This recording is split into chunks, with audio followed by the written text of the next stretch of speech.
What's up, guys? Welcome back to the channel. Today is a very exciting day. Oh yes, it is, because today is the day that I get to unbox this bad boy right here. This is the GTX 1080 Ti from nvidia.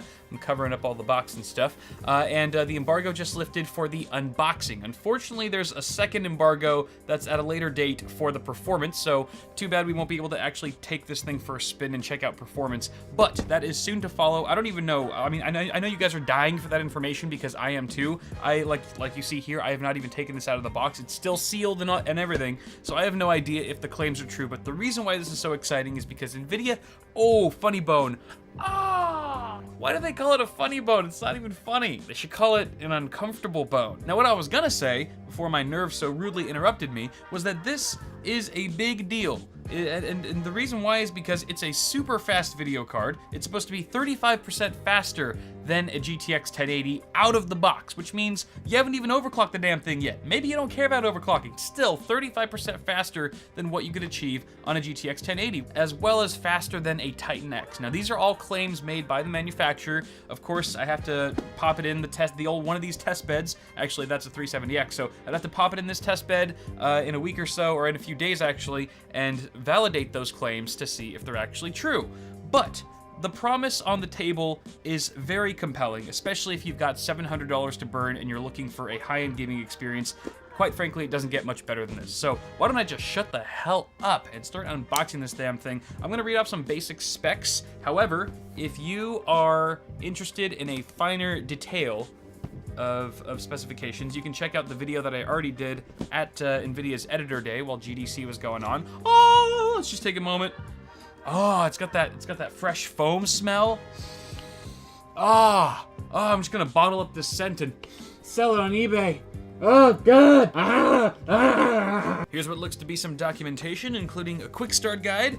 You know what's quicker than a quick start guide? Not reading it! And we've also got what looks to be a DisplayPort to DVI or vice versa adapter. Aha! So if your monitor does not have the appropriate connector, then perhaps you can use this adapter to help you out. And let's just talk about the card now, because that's really why we're all here. Just look at how much it looks like a GTX 1080. It looks exactly the same. Oh wow, I butchered that. That is the worst, officially the worst unwrapping of a video card I have ever done in my life. But here it is. Let's go ahead and ooh, there's a little bit of plastic here. Ready for the plastic wrap? Here we go.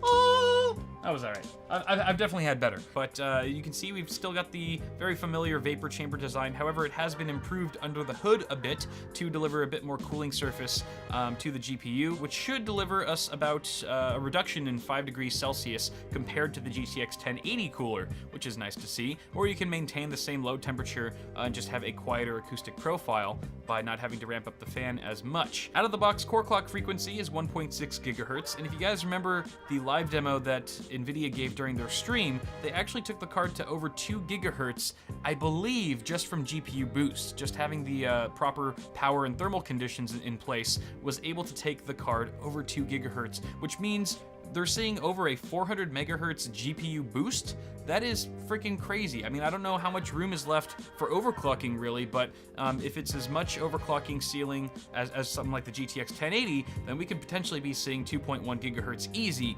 and even beyond that. Now, externally, you're not gonna find many differences between this and the GTX 1080. Of course, we do have a beefed up power delivery with one 6-pin and one 8-pin PCI connector, pretty much the same as the Titan X Pascal.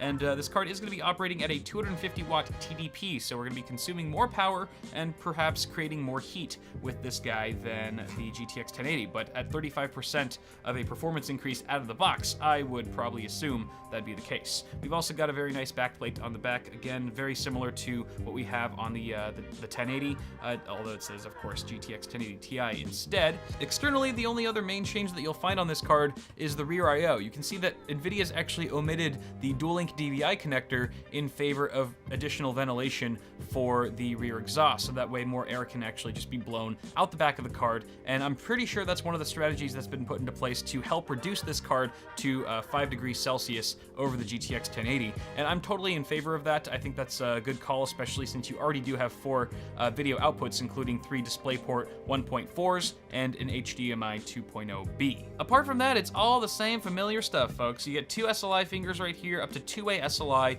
no 3 or 4-way support, unfortunately, but that's to be expected from NVIDIA at this point. And then you can see here we've also got our PCIe Gen 3 by 16 connector. Look at them gold connectors. Look at that gold, yeah! Classic GeForce GTX branding that does light up green when powered on. Still waiting for an RGB version that isn't a DIY solution. That would be pretty sweet. And then what else do you want from me, people? This is pretty much it. You get a blower style fan. There are screws holding the card together. And yeah, that's pretty much all I can really say about the GTX 1080 Ti for now. Again, if you wanted a bit more detail with the specifications, you can go ahead and watch the video that I posted at Editor's Day, where I go over the details on that. But that's pretty much gonna do it for now, guys. I just wanted to get this video out there to show you that this is coming. The review, my review and my gaming benchmarks of this card are coming very soon. So stay tuned. Be sure to subscribe to the channel if you haven't already so you don't miss it. And also toss me a like on this video if you enjoyed it, because that helps me as well. And leave your feedback in the comments below on your thoughts on this new card from NVIDIA. As always, you guys, I am Kyle with Bitwit. Thank you so much for watching. Have a good day, and I will see y'all in the next video.